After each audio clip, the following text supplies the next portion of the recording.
Hey guys, welcome back to Roshanaraj world. तो guys, ये video उन लोगों के लिए है जिन्होंने अभी तक एक्सेंचर में अप्लाई नहीं किया है। सो एक्सेंचर ने दोबारा से हायरिंग शुरू करी है फॉर द बैच 2021। जी हाँ। सो जिन्होंने अप्लाई किया है उनको ऑलरेडी पता होगा 2020 एंड 2019 के काफ़ी सारी बहुत ही बल्क में हायरिंग हो चुकी है। ऑफर लेटर्स निकल चुके हैं, ज्वाइनिंग डेट्स आ गई हैं, बहुत कुछ प्रोसेस आगे चला गया है। बट होल्ड ऑन, काफ़ी सारी चीज़ें अभी भी पॉइंट्स, इंपॉर्टेंट पॉइंट्स मैं डिस्कस करने वाली हूँ।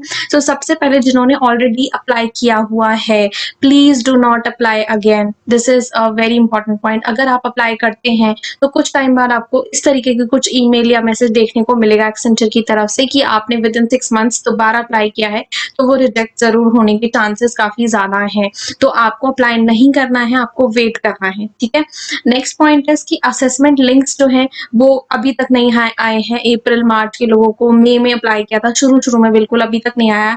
होल्ड ऑन अगेन, आपको असेसमेंट लिंक्स भी आने शुरू हो जाएंगे। कल ही मेरी एक कैंडिडेट से बात हुई है जिन्होंने बताया कि उनको कल असेसमेंट लिंक मिल चुका है, जिसमें आज जो है वो अपीयर कर रही हैं असेसमेंट के लिए, मॉक असेसमेंट के लिए। तो अभी मतलब प्रोसेस उनका आगे बढ़ रहा है। सो डोंट वरी, आप be patient. Due to covid काफी डिले हो सकता है। ठीक है, कंपनीज में इतनी बड़ी कंपनी है, बहुत डिलेज हो सकते हैं बिकॉज बहुत बल्क में हायरिंग हो रही है, which is also a good point. ठीक है। So now we will discuss again कि आप जिन्होंने अप्लाई नहीं किया उनको बहुत इंपॉर्टेंट है कि आप लोगों को कि किस तरीके से अप्लाई करना है। एलिजिबिलिटी क्राइटेरिया, इतने क्वेश्चंस होते हैं कैंडिडेट स्टूडेंट्स को, क्योंकि एलिजिबिलिटी क्राइटेरिया में ही क्लैरिटी नहीं होती है। तो वो अभी हम प्रॉपर डिस्कस कर लेते हैं। आई नो आप लोग रिजल्ट्स के लिए काफी टेंशन में, टेंशन मत लीजिए। देखिए, इतनी सारे जो स्टूडेंट्स अभी भी वेट कर रहे हैं 15 के बाद, जिन्होंने भी इंटरव्यूज दिए हैं, ऑलमोस्ट 99% इज पेंडिंग। अभी मैंने एक पोल क्रिएट किया था तो उसमें पता चला है। And yes, since the timeline is 31 मई तक तो एटलीस्ट आपको वेट करना ही पड़ेगा। हो सकता है उसमें और 2-3 दिन या 1 वीक के अराउंड हो सकता है, there could be a possibility की डिले हो, but yes, we need to at least wait for 31 May. Now let's move on to their eligibility criteria. जो अभी अप्लाई करने वाले हैं, इंपॉर्टेंट पॉइंट्स वो एक बार चेकआउट कर लेते हैं। तो गाइस, रजिस्ट्रेशन फॉर्म कुछ इस तरीके का है। तो फर्स्ट ऑफ ऑल, इस शुरू करने से पहले मैं आपको बताना चाहूंगी, it's a very important point, क्योंकि आप लोग हमेशा कुछ ना कुछ गलतियां करते हैं। लाइक 90% कैंडिडेट्स गलत फॉर्म भरते हैं, जो कि बहुत ही गलत चीज है। आपको क्लियरली भरना है, फिर बाद में पैनिक करेंगे, कुछ नहीं होने वाला, रिजेक्ट ही होने के चांसेस होते हैं। क्योंकि इतनी एप्लीकेशन है, वो क्यों हमको सिलेक्ट करेंगे अगर हमसे एक एप्लीकेशन फॉर्म नहीं फिल हो रहा है ढंग से। तो आप रजिस्ट्रेशन फॉर्म देखिए, यहाँ पे आपका है जॉब जो है आप डायरेक्ट हायरिंग करिए। एंड यहाँ पे जॉब जो डिस्क्रिप्शन आप यहाँ पे देख सकते हैं, व्यू करेंगे तो जो एएससी प्रोफाइल है, तो आपको यहाँ पे एएससी प्रोफाइल का जो रोल है वो आपको, एंड एससी प्रोफाइल का जो रोल है वो आप पूरा पढ़ लेना। ये मैं एक बार डीप में नहीं जाऊंगी। Then you have source details, कैसे आपको पता चला जॉब के बारे में। Then you have personal details, सारी चीजें यहाँ पे फिल करिए। Middle name, last name, please now don't tell me कि मैंने अपना मिडिल नेम नहीं भरा, मैंने अपना लास्ट नेम नहीं भरा। वो आपको अकॉर्डिंग टू योर डॉक्यूमेंट्स ही भरना है। ये वाली चीजें आपको करेक्टली फिल करनी है प्लीज। देन ईमेल आईडी वो वाला फिल करिए जहाँ पे आप मोस्ट एक्टिव रहते हैं, क्योंकि इनके ईमेल्स पे ही मोस्ट ऑफ दी चीजें होने वाली है, रिपोर्ट आने वाला है। देन व्हाट्सएप कंसेंट, मतलब अगर आप व्हाट्सएप में अपडेट्स चाहते हैं इनकी तरफ से तो यस कर दीजिए, बेटर रहेगा। Then you have alternate number, PAN card भी सही से डालना, date of birth. Education qualification में यहाँ पे आपको पोस्ट ग्रेजुएशन, अंडर ग्रेजुएट है क्या है, एंड वो आप डालिए। अगर आपका कुछ और है तो आप यहाँ ऐड मोर करके डाल सकते हैं। सर्टिफिकेशन डिटेल्स हैं, अच्छी बात है, वो आप डाल दीजिए कि आपने क्या किया है, कोई सर्टिफिकेट्स हैं, अगर है तभी डालिए। सर्टिफिकेट नहीं है, आपने कोई कोर्स किया है तो फायदा नहीं है, क्योंकि उनको सर्टिफिकेट वो अगर मतलब फिर आपने रिज्यूमे में मेंशन किया होगा तो सर्टिफिकेट्स उनको चाहिए होंगे फिर बाद में।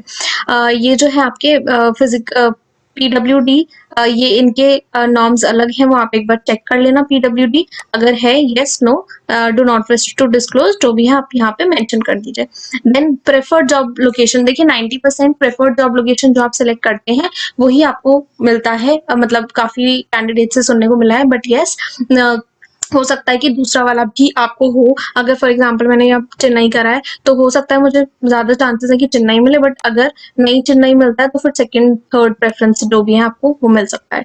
देन रिजल्ट डिक्लेरेशन, आपके बैकलॉग्स हैं या नहीं है, वो सारी चीजें डालिए। एंड सेमेस्टर रिजल्ट्स कौन से आपके आ चुके हैं वो आपके यहाँ पे आप यहाँ पे मेंशन कर दीजिए। ठीक है। इसके बाद असेसमेंट टाइम, अब असेसमेंट टाइम का स्लॉट भी आप यहाँ पे डाल सकते हैं, वैसे तो वो अपने अकॉर्डिंग देंगे, बट जस्ट अ प्रेफरेंस कि आपसे वो पूछ रहे हैं कि कौन सा टाइम स्लॉट आपको लाइक प्रेफर्ड है, ठीक है। देन अदर डिटेल्स गैप है या नहीं है प्लीज क्लियरली मेंशन करिए कौन सा है, ठीक है।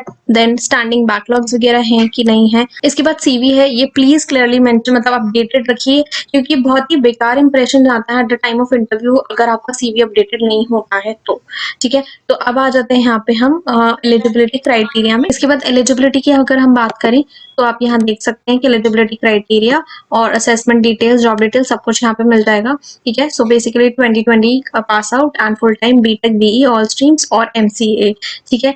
6.5 या फिर 65% सीजीपीए, 65% चाहिए या 6.5 सीजीपीए टिल 6th सेमेस्टर तक होना चाहिए, क्योंकि अगर 7 सेमेस्टर या 8th का भी अभी हमारे पास नहीं है रिजल्ट तो भी ठीक है, but this is the aggregate. ऐसा नहीं है कि आपके अगर एक सेमेस्टर में कम है 5 सीजीपीए है तो ऐसा नहीं है कि नहीं होगा, बट ओवरऑल ये मीट करना चाहिए। एक्टिव बैकलॉग्स करंट, देखिए अब आपके क्वेश्चन होते हैं कि ड्यूरिंग द एप्लीकेशन भी नहीं होना चाहिए और ऑनबोर्डिंग के टाइम पे भी नहीं होना चाहिए, बट स्टिल अगर आपने अप्लाई कर दिया तो मतलब आपको फिर बैकलॉग की सारी चीजें उनको सर्टिफिकेट्स वगैरह सब कुछ देना पड़ेगा। गैप 1 ईयर चलेगा पोस्ट 10th टिल ग्रेजुएशन, मतलब 10th के बाद और ग्रेजुएशन तक होना चाहिए, ग्रेजुएशन के बाद कोई गैप नहीं होना चाहिए। So this is the entire eligibility, ठीक है। असेसमेंट प्रोसेस आप एक बार देख लेना कि मॉक असेसमेंट होने वाला है जिसमें आपका कॉग्निटिव एंड टेक्निकल होगा एंड देन आपका कोडिंग राउंड होगा। This is not your elimination round coding, ठीक है, एंड कम्युनिकेशन होने वाला है। इसके बाद फाइनल आपका होता है इंटरव्यू, ठीक है। वो सारे के सारे मतलब जो भी इंटरव्यू से रिलेटेड है मैंने पूरा का पूरा बनाया हुआ है कि क्या क्वेश्चन होते हैं, क्या प्रिपरेशन करनी है आपको, सब कुछ तो एक बार चेकआउट कर लेना प्लेलिस्ट में, ठीक है। सो ये आप एक बार गो थ्रू कर लेना सारी चीजें, तो मैंने ये चीजें आपको बता दी है। इसके बाद आपके असेसमेंट डिटेल्स होगी, सब कुछ चीजें हैं। कोई डाउट होता है mention me in the comment section and yes please अच्छे से भरना फॉर्म, कोई भी मिस्टेक नहीं होनी चाहिए।